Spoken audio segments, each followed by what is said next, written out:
Bihar STET 2019 का पिछले कई दिनों से चल रहा विवाद अब सरकार के नज़र में ख़त्म हो चुका है। सरकार ने सभी क्वालिफाइड कैंडिडेट्स जिनकी संख्या 80,000 से ज़्यादा है उनके नंबर सार्वजनिक किए हैं और ये कहा है कि आने वाली जो भी बहाली प्रक्रिया होगी उसमें सभी लोग पात्र होंगे।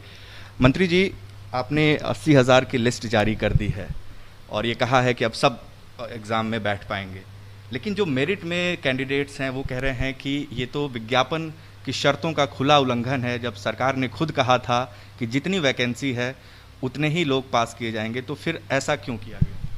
नहीं, एक चीज़ ये हमेशा समझ लीजिए कि ये पात्रता परीक्षा है, ये कोई नियुक्ति की परीक्षा नहीं है जी। इस परीक्षा में पास किए बस नियुक्ति हो गई। ये आपको पात्रता देता है कि, और सबसे बड़ी बात है कि नियुक्ति की प्रक्रिया नियोजन इकाई वार होती है और हर नियोजन इकाई विज्ञापन निकालेगी 7वें चरण में, और उसमें जो सफल योग्य अभ्यर्थी हैं ये लोग उसमें आवेदन करेंगे। और जिस मेधा सूची या मेरिट लिस्ट की बात हो रही है कि वो मेरिट लिस्ट तो वहाँ बनेगा ना। ये तो मंत्री जी बिल्कुल सही है, क्योंकि उसका नाम ही है टीचर्स एलिजिबिलिटी टेस्ट। लेकिन जो आपने विज्ञापन जारी किया उसमें आपने साफ तौर पर यह लिखा हुआ है कि विषयवार एवं कोटिवार पद का विवरण उपलब्ध कराए जाने के बाद कुल पद के बराबर अभ्यर्थियों का विषयवार एवं कोटिवार मेधा सूची तैयार किया जाएगा। ये बिहार सरकार का विज्ञापन है सर। विज्ञापन में ये भी है कि मिनिमम क्वालिफाइंग मार्क्स क्या रहेंगे। तो क्वालिफाइंग मार्क्स, जिनको क्वालिफाई करने का मार्क्स आ गया तो हम उनको क्वालिफाइड नहीं डिक्लेयर करें। मेरिट लिस्ट तो अपनी जगह पर है, लेकिन हमने उसी विज्ञापन में ये भी कहा है कि जिनको इतना प्रतिशत, सामान्य के लिए 50 और रिजर्व के लिए 45% मार्क्स है, ये क्वालिफाइंग मार्क्स होगा। तो जिनको इतना मार्क्स आ गया तो हम उनको क्वालिफाई डिक्लेयर नहीं करें। जब सरकार के विज्ञापन में ही ये भी बात है तो वो क्वालिफाइड है। और जो क्वालिफाइड है, और आप अभी तो ये तो 19 की बात है, लेकिन पद के बराबर ही तो संख्या, ये तो 19 की बात है। अभी तो 2011 के जो पास हैं, सरकार, केंद्र सरकार के फैसले के मुताबिक उनकी भी पात्रता बन गई है।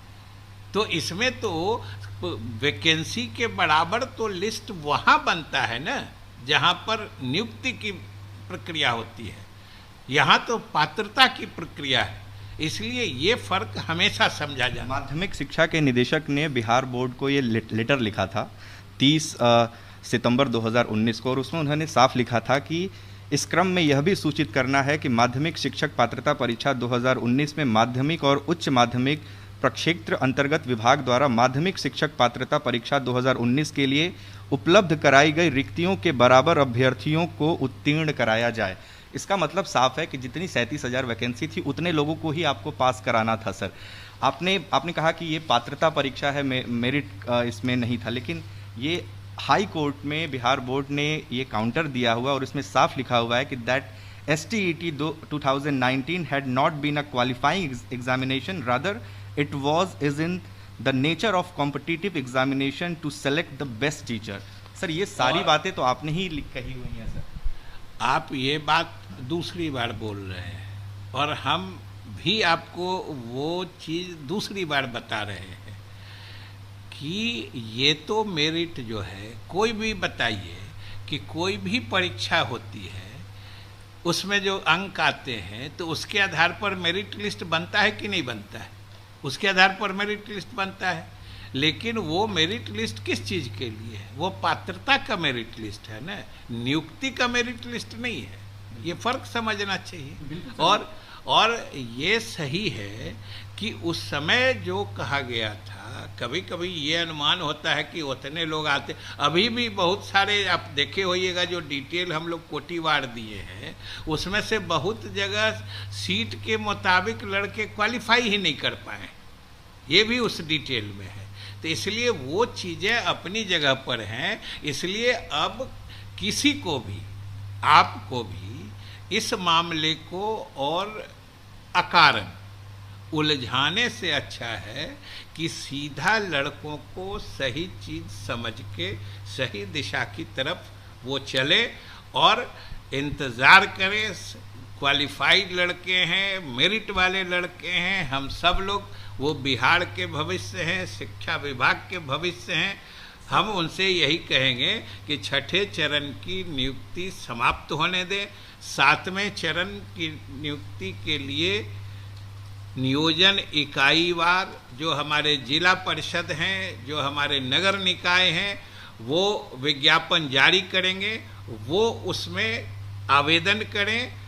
उस हिसाब से अब ये बताइए कि कोई आदमी नियोजन में कहीं भी मेरिट लिस्ट में है, अगर नियोजन इकाई विज्ञापन निकालती है और वो कहीं अप्लाई नहीं करें तो उनकी नियुक्ति हो जाएगी?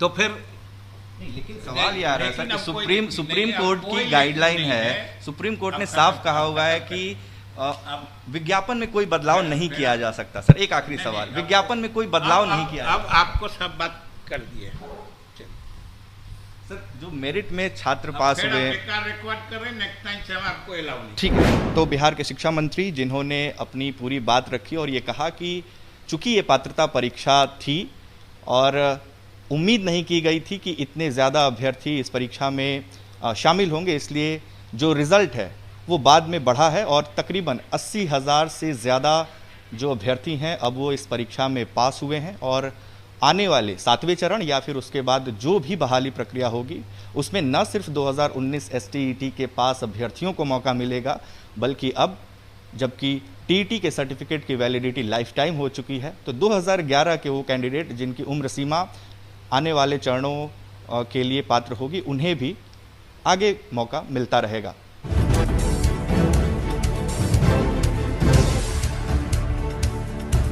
सब्सक्राइब कीजिए हिंदी क्लब को, दबाइए इस बेल आइकॉन को ताकि हमारा वीडियो आपको मिले सबसे पहले।